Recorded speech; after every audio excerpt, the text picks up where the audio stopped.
Good evening sa Hergo. Yan, hello po. Quick question lang po. Ano pong mas masakit? Masiraan ng motor o masiraan ng relasyon? Hindi ko lang alam sa'yo, Sarah. Pero sa akin, masiraan ng bait. Bakit? Sa dalawa, madam, na ano? Ng relasyon siguro. Bakit po? Kasi yung partner ko yung buhay ko ngayon eh. Wow!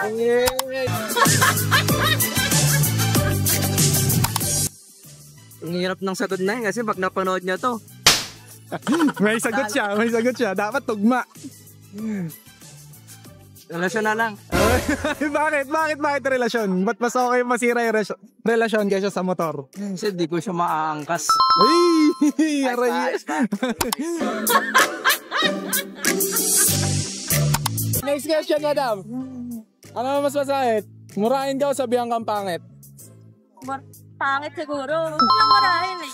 Yun, may galit lang. Pero pag pangit, wala na yun, sir. Yun. Thank you, madam. Hello, last question po. Okay na yan. Last question. Ang murahin ka o masabihan ka ng pangit? Ano? Murahin. Sakit ko. Mas masakit ba yun? Ako ng pangit eh. Yun lang, boss. Thank you. Thank you po.